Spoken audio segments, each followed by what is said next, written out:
Yeah, good morning, good afternoon, good evening, everyone, and welcome to Wednesday EMinar Day. And it gives me absolute great pleasure to have Simon Jowitt talk to us today on mining for, well, sorry, that's a spelling, should be net zero, mining for net zero. Just before I introduce Simon, a quick advertisement for next week's EMinar. Gang, advancing Earth imaging techniques for improved understanding of groundwater systems. So for those of you who are new to the EMinars, that you can view the past ones and register for new ones on the MTNet EMinar page. And so you'll see video links and presentations. And so this recording will be available in a couple of hours, and Simon will send me the presentation. I'll put that up as well. And there's also a YouTube channel. And we are on a webinar, not a Zoom meeting. So your controls are to send a message, raise your hand if you want to speak at the end. And we encourage that. We like to have discussion. Q&A, if the presenter chooses to answer on the fly, or your audio settings. So yeah, today is Simon Jowitt, mining for net zero. And Simon is an economic geologist. So this is quite a departure from normally EM geophysics focused, who's in Las Vegas, degrees from Edinburgh, where I went to as well, and then Camborne School of Mines, PhD from Leicester, 8 years in Australia before moving to Las Vegas. And as you can read, very broad interests on mineral economics exploration. And I first came in touch with Simon when he gave a talk in Australia, and he kindly lent me a slide deck, and that became part of my talk on the same title. Simon's already published more than 90 scientific papers since 2010, and he's awarded the Society of Economic Geologists Waldemar Lingen Award. So I'll hand it over to you, Simon. Thank you for that, Alan. I'll just share my screen and we can get going. Here we are. Right. Okay, hopefully everybody can see that okay and hear me. Good. So I'm not actually muted for once on a Zoom meeting. Today, thank you to Alan for the opportunity today to talk about mining for net zero. I'm going to start off with a kind of inflammatory statement. Mining is old, dirty, problematic, and we don't need it anymore. Hopefully nobody in the audience. I mean, this is a photo of Bingham Canyon in Utah, one of the world's kind of biggest open pit copper mines. And if you show this to most people in the general public, they'll think, why on earth are we still doing this? We don't need this anymore. Or a significant proportion of people, I would argue, would say that. Hopefully everybody in this audience kind of knows the previous statement is incorrect. We know that mining is vital to modern life and society, has been for centuries. It's going to continue to be so, and we need this. Mining is actually being linked to meeting some of the UN sustainable development goals and much more. But even places like here in Nevada, countries like Australia and Canada, comparatively few people seem to acknowledge or even think about this. I mean, if you ask the average Las Vegas resident about mining, they probably don't know what goes on in the north of the state, even though if you kind of compared Nevada to countries globally, we'd be the top three, the third in the world in terms of gold production globally. There's protests and mining conferences occurring. We saw that with the IMARC meeting down in Melbourne a couple of years ago. And there's also an unwillingness of banks and other organizations to deal with anything related to mining or mineral deposits. Arguments that mining is dirty and harms the environment and people, perhaps that may have been true in the past. Certainly could be, some could argue it's true right now. But mining companies certainly do a better, not a perfect, but better job of environmental assessment, cleanup, and engagement on the social side of things. Mining can and should provide communities with benefits, for the use of their natural resources. More importantly for this talk, meaningful climate change mitigation and limiting of carbon dioxide emissions is going to need more mining. That's a kind of a fundamental bottom line, and I'll show some data to back that claim up shortly. But before I get into all of that, I just wanted to provide a brief reminder of why modern society needs mining. Start off with the mineral baby that's produced by the Minerals Education Coalition over here in the US each year. This is the 2020 version, and for those of you who don't use, I've produced a metric version. But this kind of in 2020 indicates that every American, obviously this is slightly higher per capita consumption than other countries, but even so, 1.2 tons of aluminum, still 128 tons of coal, 395 kilos of lead, an awful lot of iron ore, 430 kilos of copper, an awful lot of cement, an awful lot of zinc, an awful lot of phosphate, all these things that we kind of almost take for granted as part of modern life, but are vital to just the modern standard of living that we've come to expect. Similarly, we know that modern technologies have become more mineral and metal intensive. On the left, we have a 1980s standard unsmartphone. The range of elements shown there are what's actually incorporated in that phone. On the right, we have a more modern smartphone, iPhone or whatever you want, Android or whatever type of smartphone you want, and the typical range of elements we find in modern technology.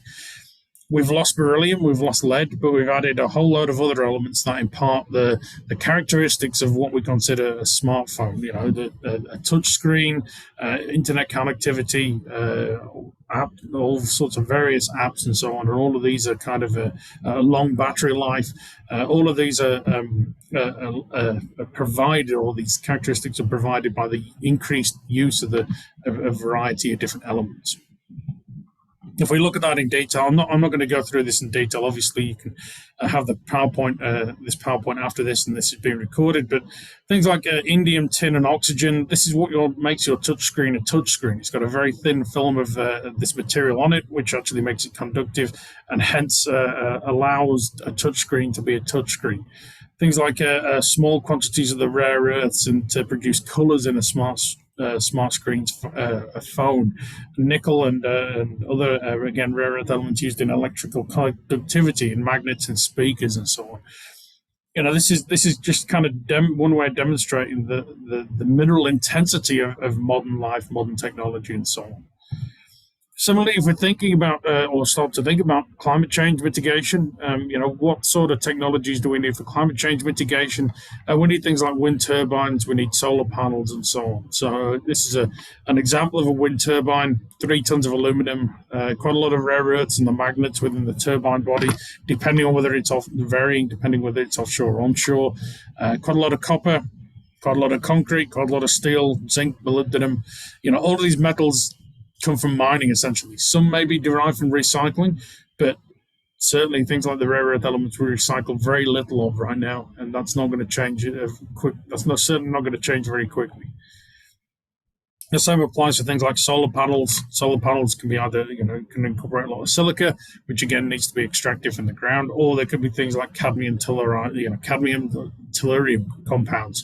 Again, cadmium and tellurium, where do they come from? They're metals primarily derived from mining activities with very little recycling of those elements right now.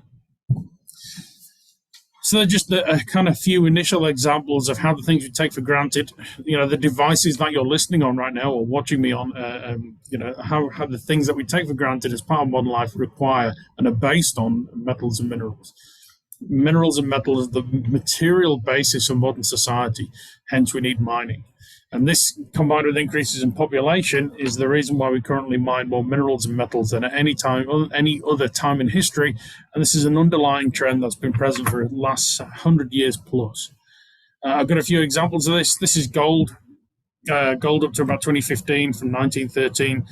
You can see, increases and decreases in gold, certainly decreases in gold mining related to the two world wars. When gold mining was stopped and other mining activities took over. But then we have a general increase from the 1980s onwards to, where we're mining now, which is somewhere probably up here rather than down here. This is the same for any metal or mineral you choose, or for almost any metal or mineral you choose. This is copper.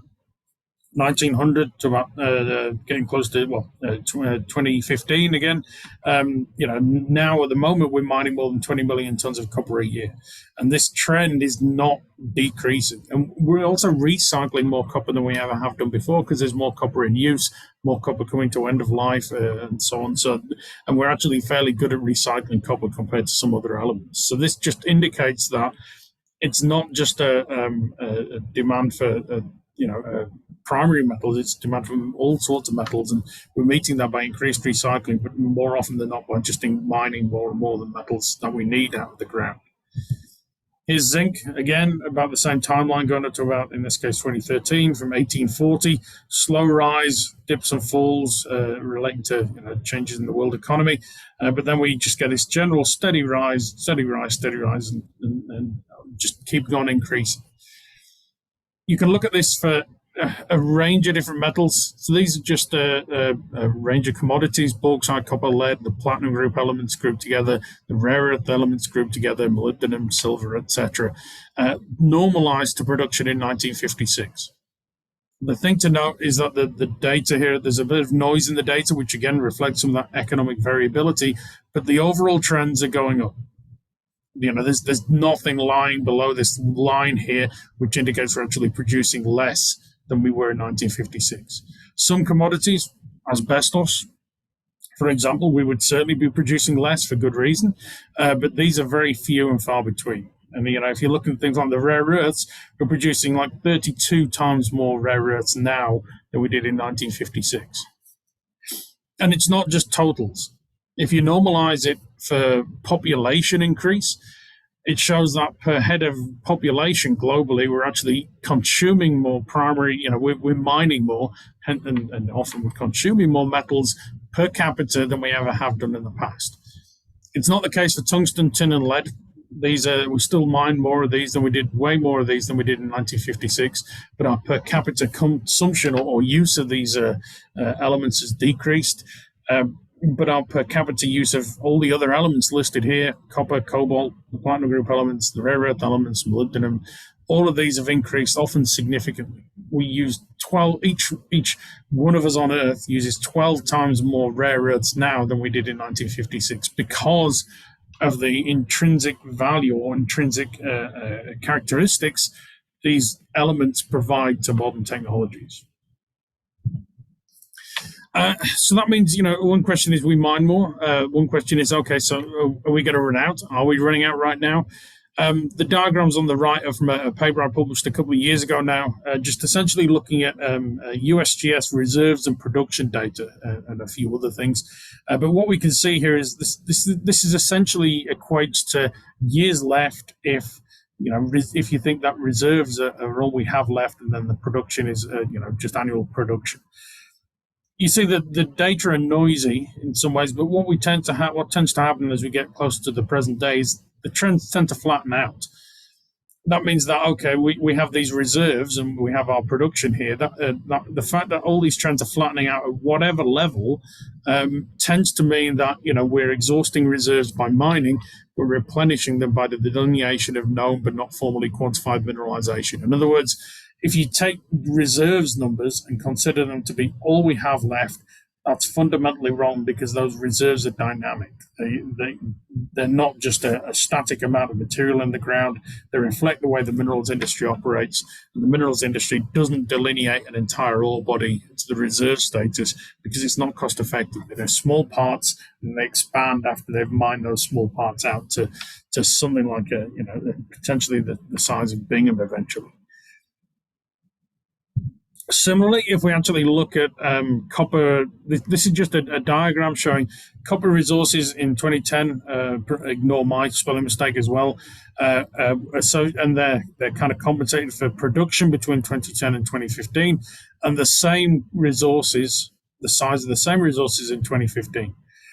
In other words, if you have a copper deposit here, somewhere in here, and it lies to the right of this one-to-one line, that means the reserves in that, the resources in that project have been somewhat depleted compared to the state that the mineral deposit was in 2010.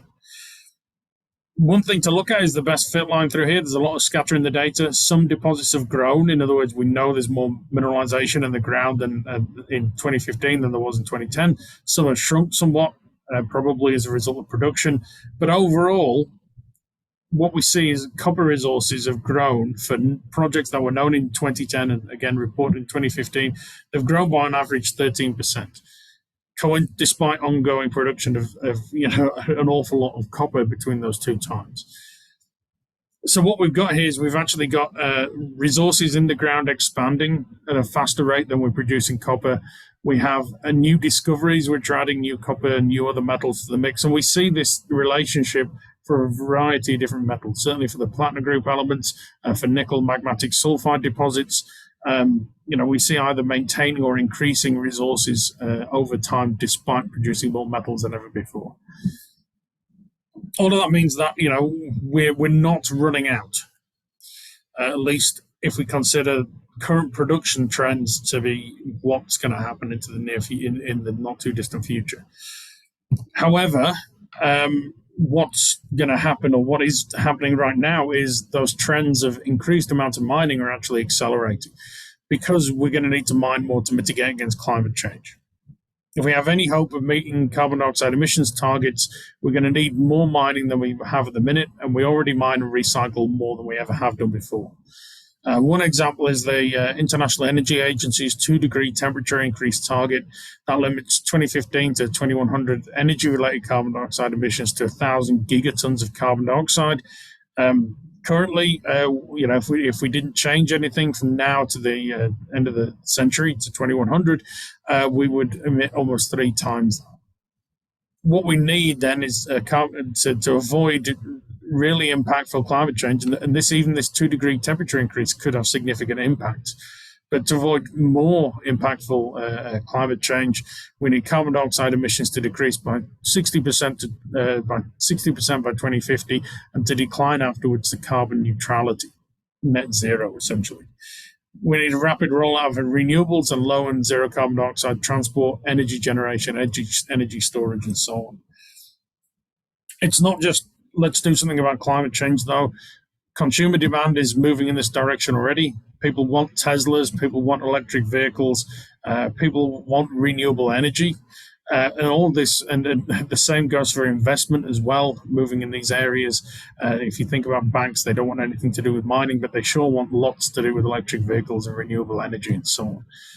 All of this is kind of making this metal and mineral demand increase inevitable. We need to understand that and the implications of it moving forward, not just for the minerals industry, but for the wider society and so on.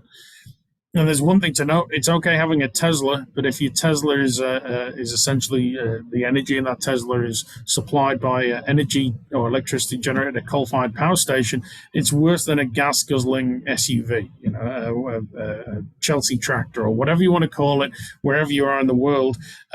Basically, a fuel-inefficient vehicle.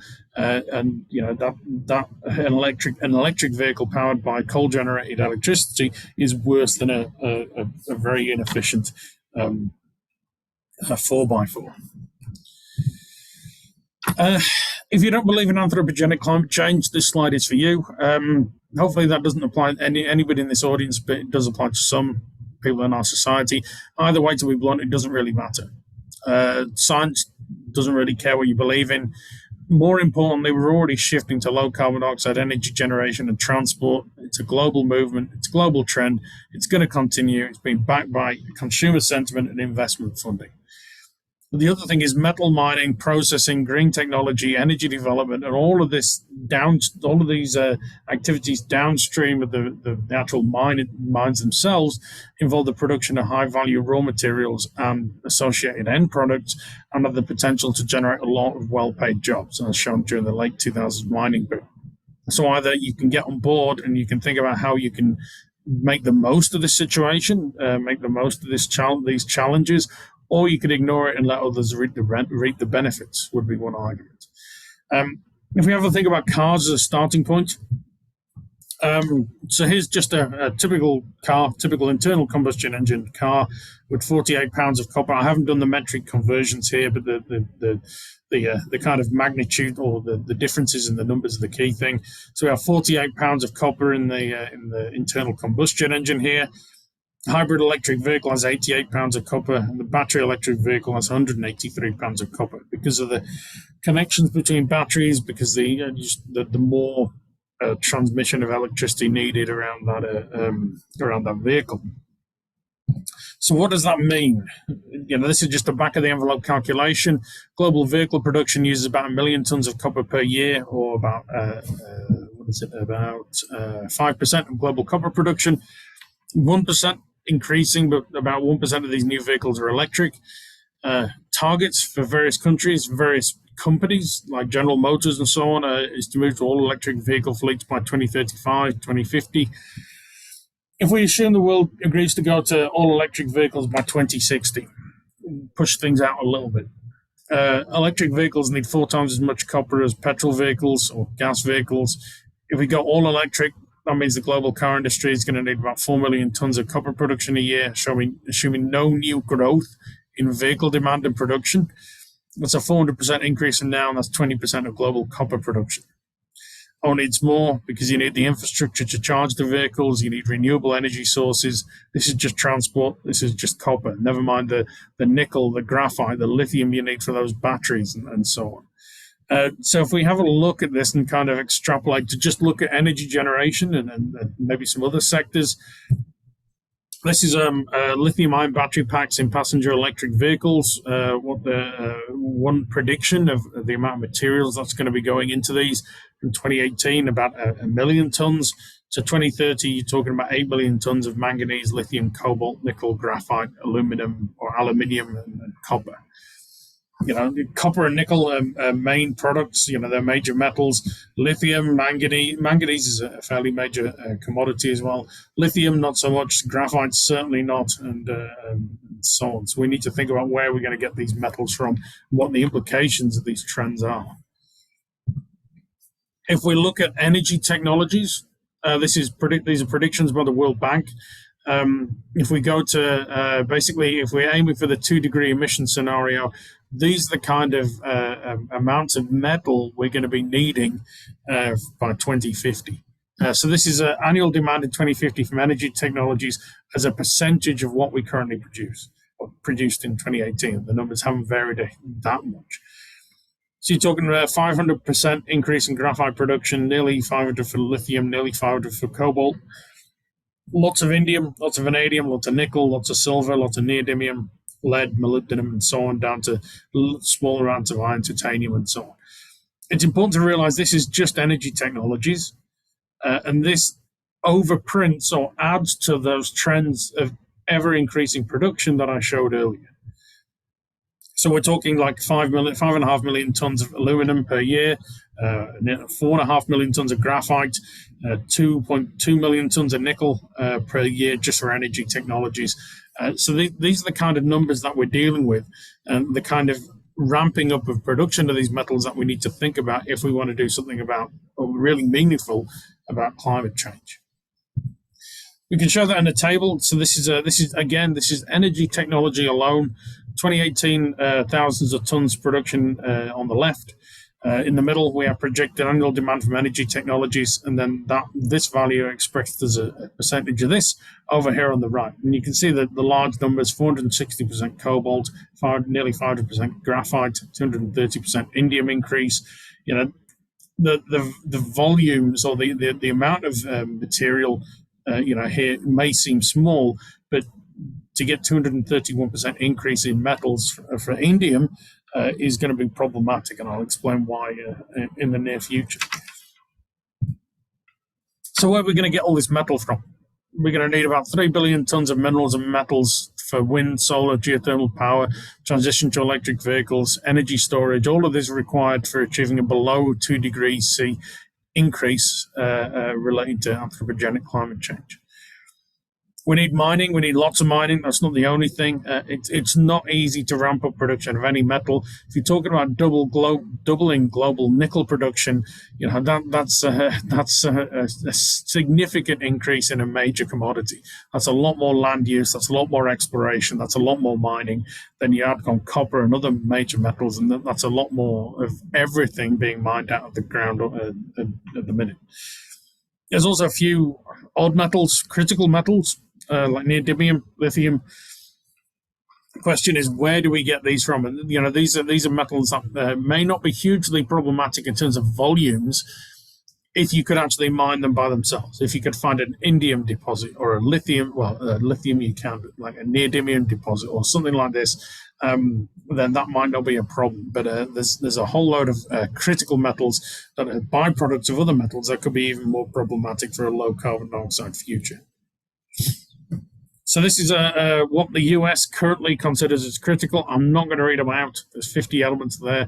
They're broken out, the platinum group elements and the rare earth elements, but there's a lot of elements that we're currently considering critical here in the US. Other governments, other organizations have done similar exercises.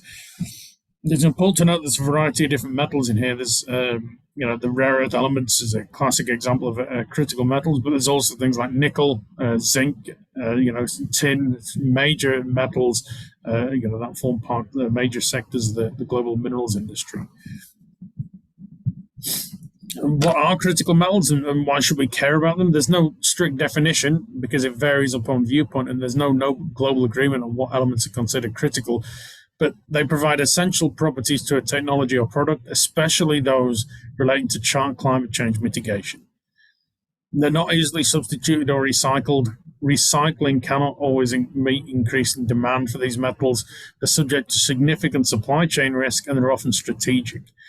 So they're used in military uses as well as energy production and so on. And one of the problem is that not many of these metals are produced as main products by mining. They're often dominated by extraction at smelters or refineries downstream from mines that actually, and it's uncertain what values these byproducts actually accrue to the mining operation itself. This also means that we have significant unrealized potential for critical metal production, especially byproduct critical metal production, because they're already in materials flows from mine to smelter. It's just some smelters and refineries don't actually produce. They're lost to waste rather than being produced as a result of economics, mineral processing approaches, or just insufficient knowledge of where these critical metals, these byproduct critical metals, sit in mineral deposits. And one of the problem in looking at the future is actually the resources for these metals are very poorly reported. Numerous mines globally produce them, or at least have concentrates that are sent to smelters and refineries that then produce them, but they're never stated or very rarely stated in reserve resource reporting. So we don't know how much we have, essentially.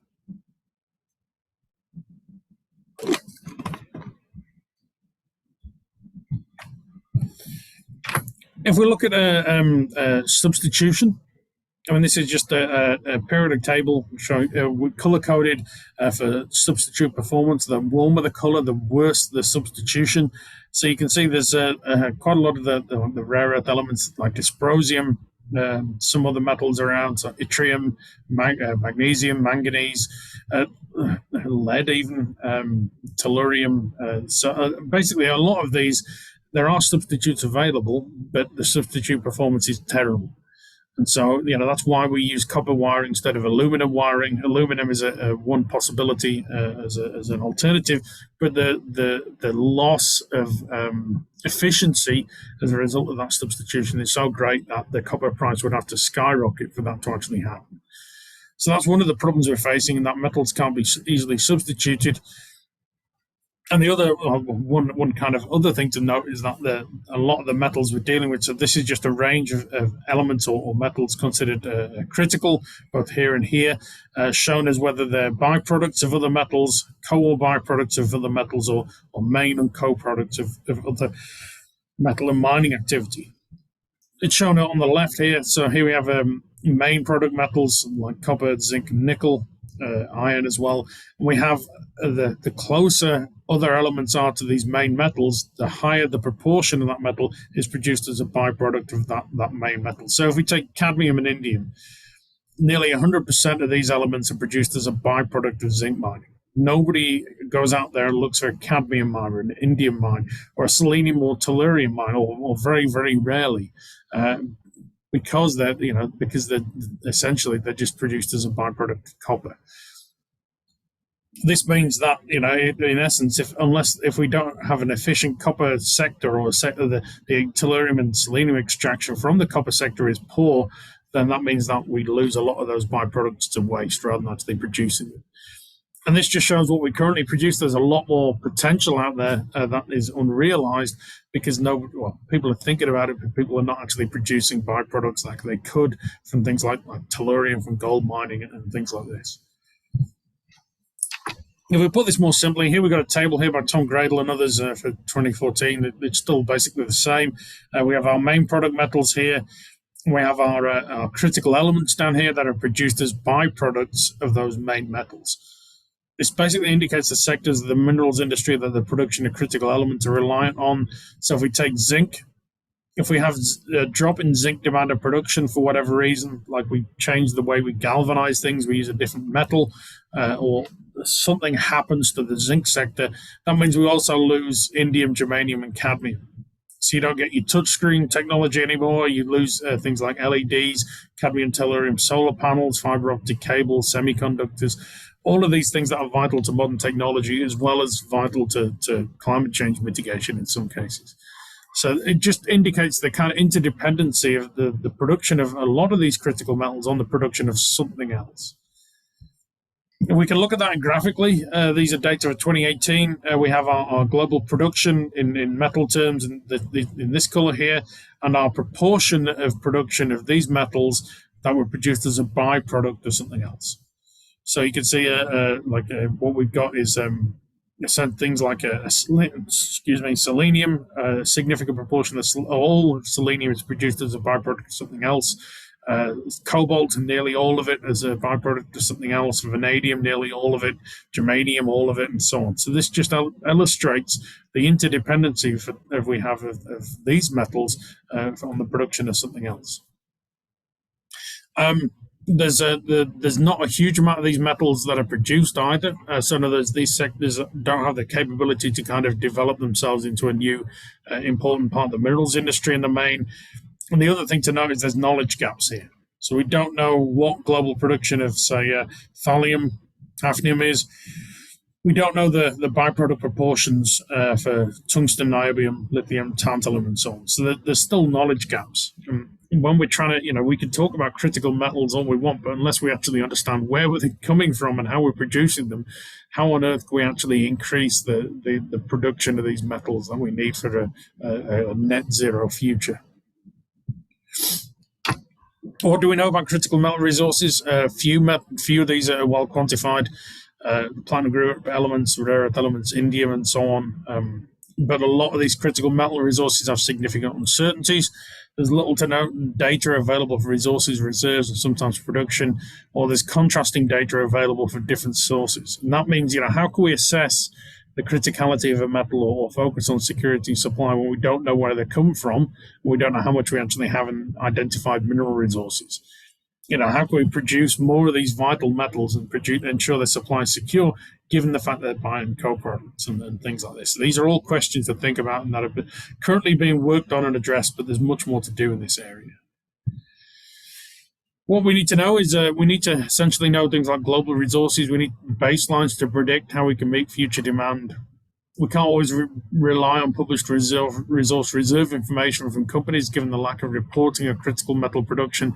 So we know that the Sierrita mine in Arizona down the road produces rhenium, but it doesn't report this in resources or reserves because of the way we actually report resources and reserves. Australian lead zinc deposits are known to contain indium, but Australian zinc refineries in the main don't produce this critical metal.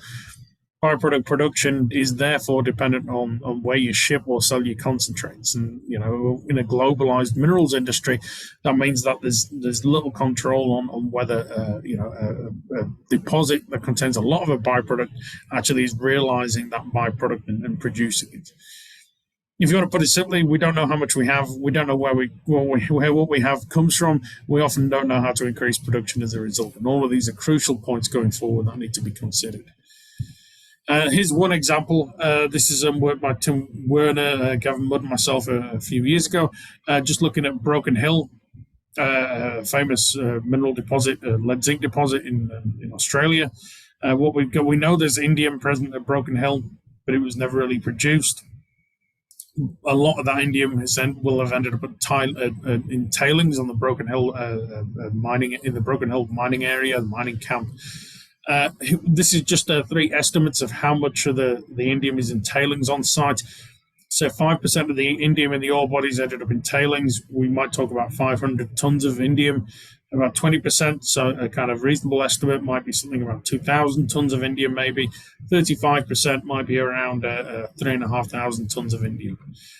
If we take this, 20% estimate of about 2,000 tons of indium, global indium production is 800 tons per year. So in other words, there's more than double the global indium production just sitting on the ground of waste material at a single set of mines in Australia. And the same happens with all sorts of different byproducts globally. There's lots of potential of reanalyzing and reassessing waste material as potential sources of these vital critical metals.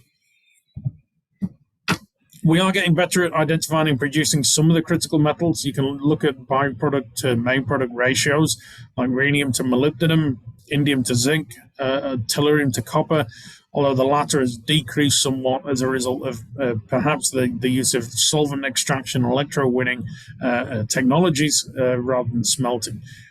If you use solvent extraction, basically you mine the material, you put it on a heap leach pad, you put usually acid over it, and that acid leaches the minerals of interest. So it might leach the copper out of the mineralization, but it doesn't touch the tellurium that's present. The tellurium gets lost in that heat leach pad and will probably not be extracted. Or will certainly not be extracted during the extraction of copper, but may not be extracted into the future either. Economic decisions certainly control this, but not relating to the critical metals. One example would be whether concentrates containing indium are sent to a zinc refinery that can produce indium. Depends on how much you get paid for that zinc, not how much you paid for the indium. It shows the range of challenges we need to meet and think about and undertake research in to have a chance of meeting carbon dioxide emissions targets. And all of this can add value to projects as shown by tellurium. So here I'll show an example of that shortly. So here we have these ratios. So this is just tellurium to copper ratio, or tellurium to copper production ratio. You can see it increases, then it decreases over time. And that's probably because of the advent of this solvent extraction, electrowinning approach to production of copper. Indium increases. Rhenium is very variable, but increases. And this just shows on the right, we have two data. This is the production of indium in a year. This is production of indium relative to zinc. Again, show this data, but at a slightly different scale. If we look at tellurium as a byproduct, this is it's important to realize that, we're not thinking about producing byproducts just because because they're going to mitigate against climate change. There is potential value add to mining operations if you actually consider and try to extract these byproducts. At the moment, we have a project here at UNLV focusing on the tellurium potential of precious and base metal operations. This is just a small selection of proxies we've developed. In other words, if there's we use basically fully stated reserve and resource reporting for an ore body, and then combine that with a proxy concentration of tellurium, either based on mineralogy, based on analyses containing tellurium, or there's very few deposits that actually quantify the amount of tellurium in the deposit itself. So what we have are the proxies that we can use to actually estimate how much tellurium might be present. So then we've got Chelopech, Bingham Canyon, Cadia, Telfer, and Kensington, different types of mine, things like essentially a copper gold mines, or a copper gold moly in the case of Bingham Canyon, and gold mines alone. And there's no gold at the moment at all produced from, there's no tellurium at all produced from the gold sector, despite lots of gold mines actually mining tellurides essentially. Here we have our calculated proxy grades and our contents in terms of how much tellurium is flowing out of that mine per year. This is the value add. So this is the millions of dollars of present, combining this amount of tellurium with this amount of with the value of tellurium per ton. And this is comparing it to what's called the all-in sustaining cost. So this is actually saying how much of the value or how much of the expense it takes to operate that mine for a year is offset by the potential production of one single byproduct. What we can see is these range. I mean, Bingham Canyon, 4.5%, but Bingham Canyon is a very large operation, as is Cadia, but Cadia is significantly higher tellurium concentration and so on. This is just an effective way of targeting operations that have high potential for byproduct extraction. These are estimates, but it tells you where to look. It tells you the most prospective parts of a certain part of a mineral, the mineral sector. And it kind of highlights an approach that can be used for any byproduct. They want you to know a few key bits of information. So the bottom line here is that byproducts have the significant potential to positively affect value and the perception of operations. If you say you're going to be producing tellurium, and that tellurium is going to go to solar panels, that could be a significant environmental boost to your company. There's also one of the last things I'll talk about is recycling. Why can't we recycle these metals to meet increased demand? It's a good idea. We recycle a lot. Not all metals can be recycled, though. There's significant barriers to the recycling of some metals, like the design of things like a smartphone. There's tiny amounts of rare earths in there. So how do you actually extract those rare earths? How do you collect the phones for that extraction to take place and so on? There's multiple challenges, not just technological challenges, but logistical challenges to actually to increasing the recycling of a variety of essentially any metal, but certainly the critical metals. Equally, recycling cannot always meet increasing demand. And another thing to note is product design means that a lot of the metals within waste materials are simply not designed for recycling. Your phone, your laptop most of that may end up in a landfill rather than being recycled. And that's why recycling rates of the rare earths and other critical metals are often as low as 1% or less. And the substitutability problem means that you have to actually have a metal. You can't just replace one metal with another. If we look at typical end-of-life recycling rates, these are data published a few years ago by one of the UN environmental programs, I believe. We're talking less than 1% recycling for all of the rare earths, for lithium, beryllium, gallium, germanium, arsenic, selenium, tellurium, all the metals we're considering critical. We do a lot better in base metals and precious metals, but even then, these may not be, they certainly won't be anywhere near 100%, they're more likely 50, 60 perhaps. The metals we're thinking about in terms of critical metals moving into the future, things like lithium-ion batteries. Lithium-ion batteries are challenging because we've all seen videos of lithium-ion batteries in mobile phones explode. Imagine, the safe handling of lithium-ion batteries from electric vehicles is something that during the recycling process is something that's been considered, and there's certainly a hurdle or a problem to actually deal with. That problem's only going to grow into the future if we actually want to recycle the lithium and other metals we're putting in those batteries. There is significant recycling potential. So here we have just a color-coded pie chart for a range of elements showing, whether we don't know whether it can be recycled, whether it's potentially recyclable, whether it's currently unrecyclable. So we don't. This is the kind of stuff we can recycle. This is the stuff we might be able to recycle, and this is the stuff that we'll never be able to recycle. Imagine this is copper in fireworks or something like that. So or phosphates used in fertilizer. You can see like the rare earths, some of these are completely currently unrecyclable, some are completely potentially recyclable, yet we don't recycle anywhere near the maximum we can for dysprosium and things like this. But there's a lot of metals where almost all of that metal usage is potentially recyclable, but we still have to improve that recyclability and recycling rates going forward. There's a few other challenges to think about. Finding the mineral deposits we need isn't easy. Ensuring we make the most of these deposits, extracting the critical elements as byproducts or critical byproduct elements rather than having them deport to waste and be lost is crucial going forward. We need to, if we're mining more, that's going to produce more waste rock and tailings. We need to store these securely. We need to make the most of them. Some rocks, ultramafic rocks, if you mine them, they actually naturally sequester carbon dioxide. So we can actually, try and enhance this by various means, and to actually make sure that mines are as beneficial as possible from the environmental side of things.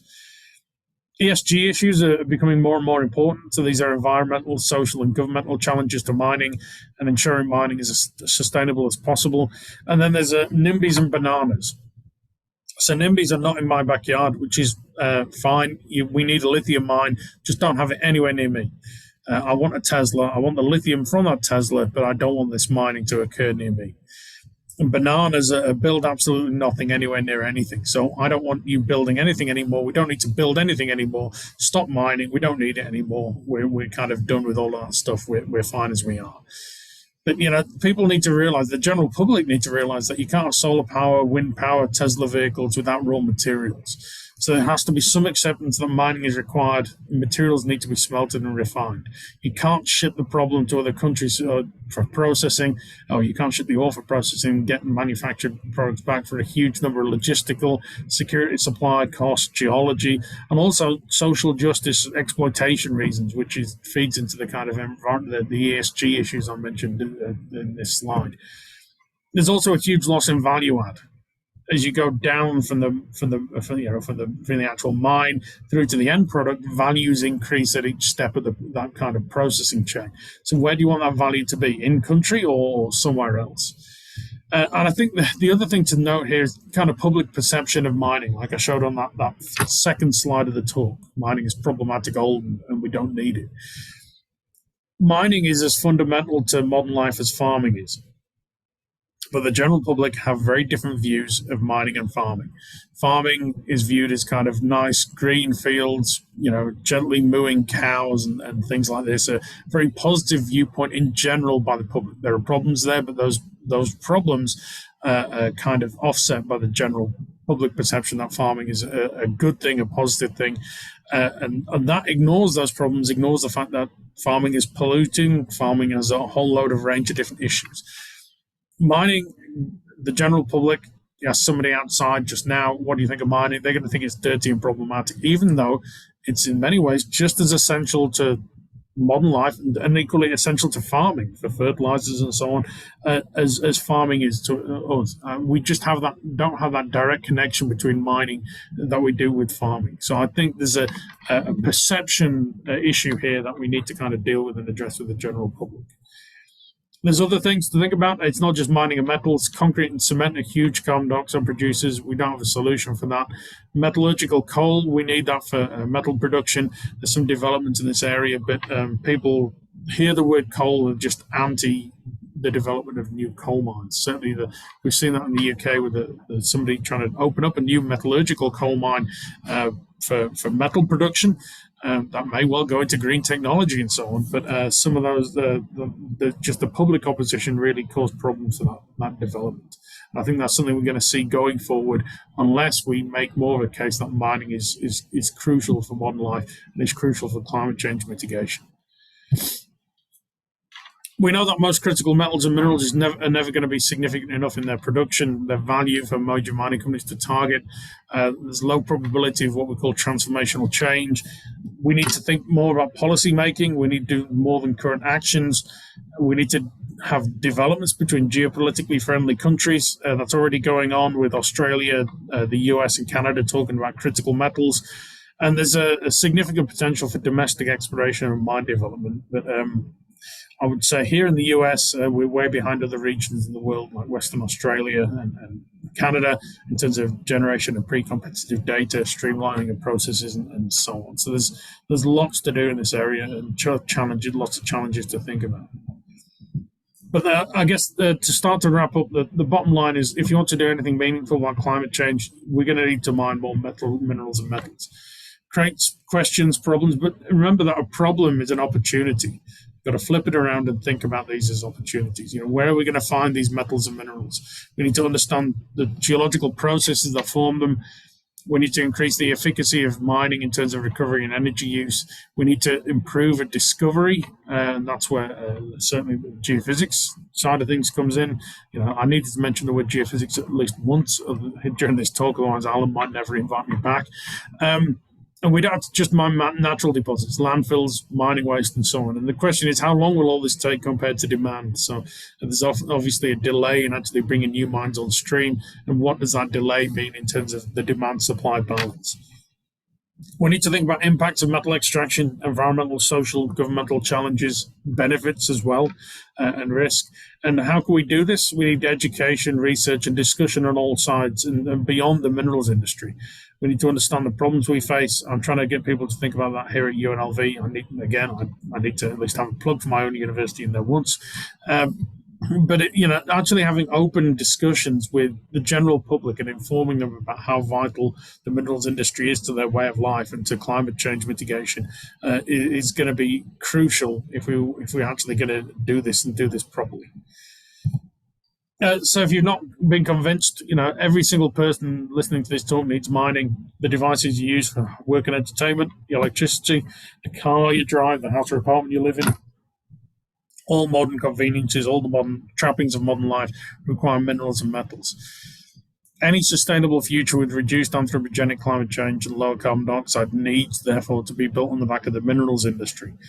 There's no point having electric vehicles fueled by electricity generated by coal. It's worse impact than the petrol vehicles we have now. Equally, the immediate attitude is climate change doesn't exist, and this world is moving towards renewable energy and electric vehicles. Anyway, I put the U.S., Nevada, and Colorado. You can put whatever area you want in there. It's a chance for countries, for provinces, states to become world leaders. Does your country want to be the world supplier of raw materials or home of some of the high-tech manufacturing that's currently in China? Where do you want that value to lie? And if the latter, there needs to be some rethinking of where ores are processed and so on.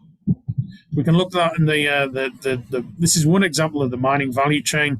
This is for diamonds, but this applies to any metal you mine out of the ground. We have rough diamonds and the value here. We actually go through processing. So this, in the metals case, this should be smelting and refining. Then we actually put them into end products. And you can see that each stage, the value significantly increases. So if you're just doing this, you're mining this, and then you're shipping it off elsewhere, all that value add is going somewhere else as well. So the question is, where's value added along the mining chain? We know it's added significantly downstream. Where will critical metal concentrates be processed and refined, and therefore value added? That's an open question. Down the road here, down the I-15 towards Los Angeles, we have the Mountain Pass carbonatite deposit in California. The concentrates for this deposit are currently processed in China, which doesn't help domestic security or supply issues. Mount Weld in Australia, another carbonatite mine, one of the highest grade deposits in the earth, in the world. So the processing there occurs in Malaysia, offshore again. So, how much of that value is actually accruing to the country where the mineral deposit actually is located. So the things to think about, the implications for the US economy, for the Australian, for whatever country economy you're based in, what implications do the knowledge of this value chain actually have? We are already seeing changes. On the left here, Australian government promises roadmap for processing of critical metals, minerals, but the challenge is enormous. On the right, we have tellurium for solar panels being mined in Utah. So this is Bingham Canyon, I mentioned earlier. They're actually going to be producing 20 tons per year of tellurium. They have an integrated mine and smelter system, so they can actually understand what's present in their ores and think about how to extract them. And the tellurium plant there is coming on stream later this year, I believe, and it's costing $3 million to develop. But that $3 million will be paid for by the 20 ton by about probably 50 tons of tellurium, so 2.5 years of production. So there's actually financial as well as environmental or perception value in actually thinking about what byproducts your mineral deposits contain. I'm not sponsored by Rio Tinto, but they keep on coming up. So making lithium in California from mining waste from essentially from a 90-year-old mining site near Boron. Again, looking at trying to extract scandium from titanium dioxide processing. But then on the right, we have a kind of one of the problems. So this Thacker Pass is a large lithium deposit here in Nevada, but they're running into issues with local indigenous communities and native title rights and so on. So one of the things is that, even if globally that lithium would have benefits, the local issues may prevent the development of that mine. We've seen that elsewhere as well. This is one example. So this is the Jadar deposit in Serbia, one of the world's biggest potential lithium deposits. Would have produced about 55,000 tons of lithium a year, owned by Rio Tinto. You can see on the right, the London Mining Network was campaigning against basically this Rio Tinto mine, trying to get local opposition going. On the left here, we have Serbia deciding the fate of Rio Tinto's project in referendum, June the 7th. And January the 20th, the Serbian government basically took the deposit away from Rio Tinto. All decisions linked to the lithium project and all licenses have been annulled. As far as Project Jadar is concerned, this is an end. So that's 55,000 tons a year lithium that is not going to make it onto market at this stage. So this shows some of the challenges we face, not just in terms of finding mineral deposits, but actually, working towards extracting them in a sustainable way that benefits local communities and doesn't face significant or deals with significant opposition in better ways than we have done before. Red tape versus green minerals. This is one example. So the Plumbago area in Maine hosts a significant lithium pegmatite resource. It could be 11 million tons of mineralization, about $1.5 billion, some of the largest spodumene crystals in the world. But the issue is that in Maine, lithium is a metal, and state regulations in Maine prohibit mining for metals in open pits of more than 3 acres extent. Most open pits are way bigger than that, and this means that essentially the issue here is that this mineralization may never be extracted. So there's lots of issues like this that we're going to encounter more and more of into the future. The other thing to think about here is policymakers, talking about potential brownouts in New Mexico because solar panel projects are not being finished. Global lithium shortages could put brakes on UK electric car sales. Half US cars to be zero emission by 2030, which is 8 years away now. So all of these things need to, policymakers need to understand the consequences of the decisions and statements they're making. All of this needs to be thought about in terms of ways forward for essentially climate change mitigation and the associated minerals needs, minerals and metals we need to actually undertake that. And the last thing I'm going to talk about is geopolitical influences, because there was a good example of this recently. We know that nickel is now considered critical by the US, probably considered critical by other jurisdictions as well. This is the nickel price from the 1st of April 2021 through to a couple of weeks ago. And what we saw was the nickel price quadrupled. Basically, it shot up to $100,000 a ton, then the London Metal Exchange stopped trading. This is partly related to volatility associated with the Russia-Ukraine conflict, sanctions, and so on. These are likely to have a big effect on commodity prices over short to medium terms. But there's also things like financial trading going on and things like that. So it's sometimes difficult to pick apart what the main influences on changes like this are. But on the 8th of March, the London Metal Exchange stopped nickel trading as the price reached an unprecedented high of $100,000 a ton. They cancelled nearly $4 billion in nickel trades retrospectively. If we look at mine production of nickel, Russia's down here. About a tenth of global nickel production is from Russian mines, mainly Norilsk. Some others like Pechenga and so on, but this just shows the world's top 10 nickel mining companies, and Nornickel owns the Norilsk deposits, one of the world's largest producers of nickel. Hence the influence of the Russia-Ukraine conflict on the nickel sector. Nickel is crucial for lithium-ion batteries and so on. It's not just nickel, but also global supplies on the platinum group elements, diamonds, antimony, cobalt, aluminum, potash, tellurium, and more are all likely to be influenced by this conflict. And how long this conflict lasts, how long sanctions last, what other things happen in the near future is uncertain. So we have to see what the kind of influence of this, this is the G of the environmental, social, and governmental influence on mining and the minerals industry going forward. So, last two slides. What now? We certainly need more conversations and discussion of this rather than just saying we need to reduce carbon dioxide emissions. We need more research, education, outreach, and consideration of aspects that I've talked about today during policy development. We need more open conversations from all sides about this rather than ignoring it. The public needs to know the costs of being green and the role of mining. And you can talk all you want about how we need to combat climate change and make policy, but if you don't understand and accept the mineral metal cost of this, you're only kind of halfway there. And that's my 2 cents. And what I will say is I'll happily take any questions now. If not, you can always email me. Happy to pass on papers, this PowerPoint, and continue this discussion. There's much more I could have added today, numerous hidden slides that I had to cut to make sure I didn't go on for too long. But if anybody wants any more on the material I've talked about, please let me know. With that, I will stop sharing my screen and I'll happily take questions. Well, thank you very much, Simon. That's a lot of new material since the talk I watched that you gave to the Australians, and even more worrying. I've often thought that in the earth sciences, what we need is a Carl Sagan. Carl Sagan did a huge amount for astronomy and astrophysics. He was a very visible face, and we need somebody like that who's going to project these messages into society. So what do you think we can do as an earth science community?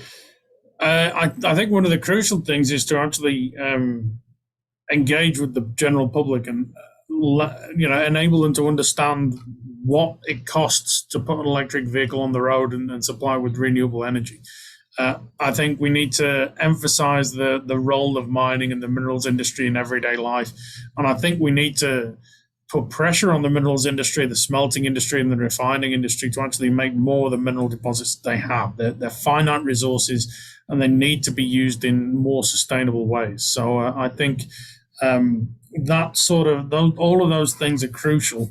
And policymakers, instead of making a policy to say that we need lots and lots of, we need to move to all electric cars by 2030.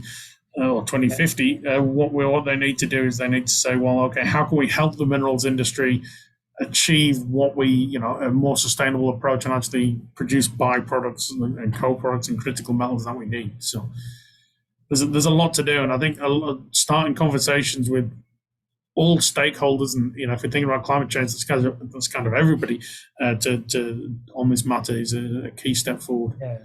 Yeah, I think the general comment would be that we should all be involved in some way in outreach, right? As a scientist, we've tended to say, well, don't bother me, I'm doing my science, but we really need to. Anyway, we've got a couple of questions in. I'm going to read out the question so that it gets in the recording.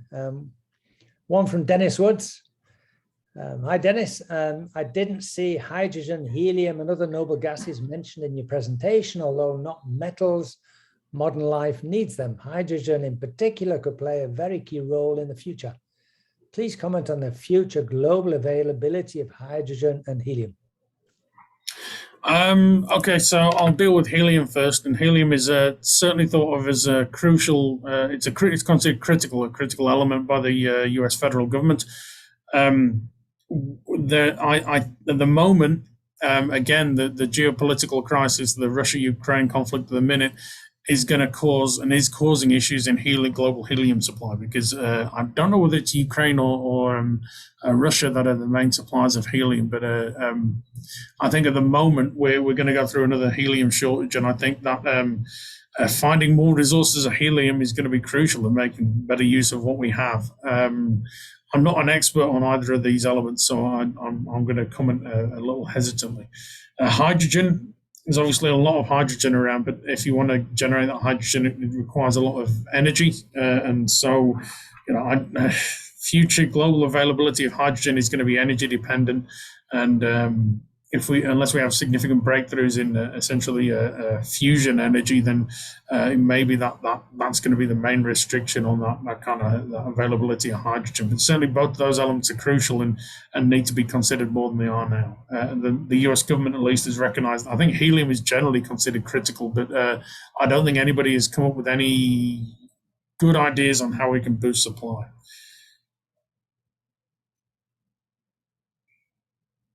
We need to be thinking of green hydrogen and not non-green hydrogen. Yeah. Yep.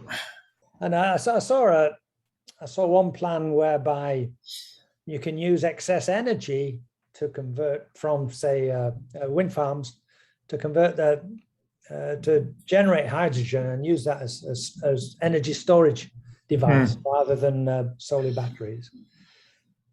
Yeah, there's lots of understanding what exactly the technological makeup of the future is going to be is difficult, because there's all sorts of different like battery compositions, all sorts of different approaches. You know, we're going to use fuel cells. What's going to be the dominant technology in vehicles and so on into the future, and energy storage technology, and everybody's betting on lithium-ion batteries, but it may be that there's something else out there that will take over. So.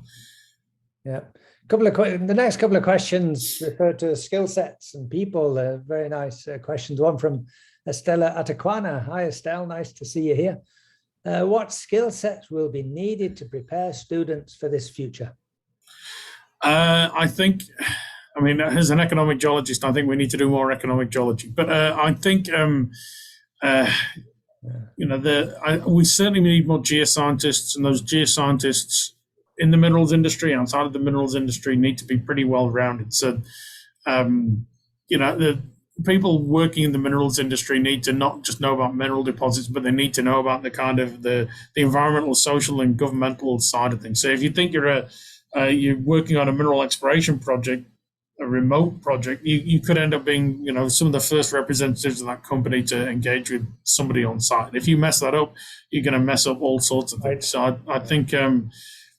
Some of the softer skills, as well as some of the technical skills, are going to be crucial going forward. And I think just one other thing to note is that it's not just skill sets, but informing students coming into universities or even in school the importance of the minerals industry and how it relates to climate change mitigation is crucial. And not greenwashing, but certainly just emphasizing the importance of the minerals and metal cost of things like wind turbines and so on. And Tyler Matheson speaks on the same theme. The question of increased metal production and discovery is unquestionable, but do we have the people to double discovery? And this really, I saw an estimate from the AGI that in the US alone, there's going to be a 130,000 people skills shortage by 2030 in the geosciences.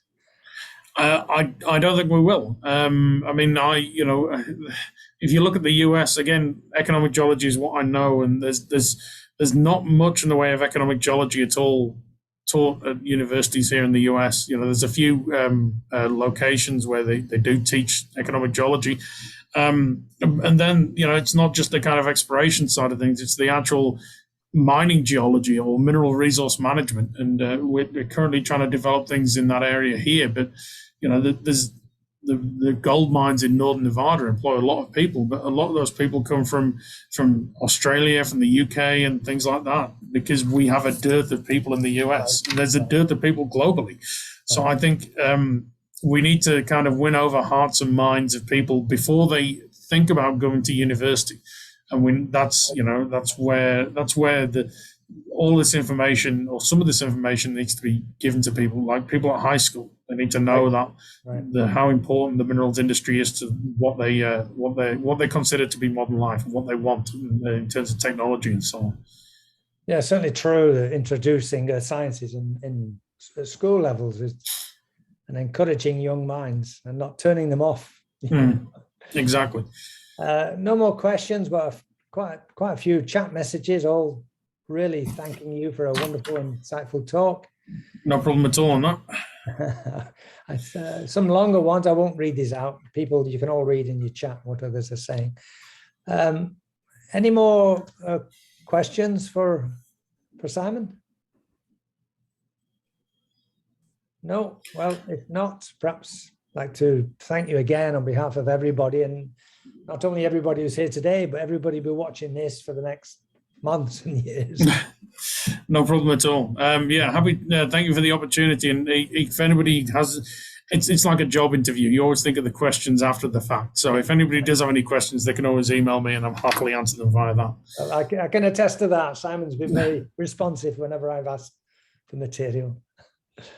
Well, thanks again, Simon, and I'll see everybody next week for Xiao Ge Kang. Bye. No problem at all. Thanks a lot.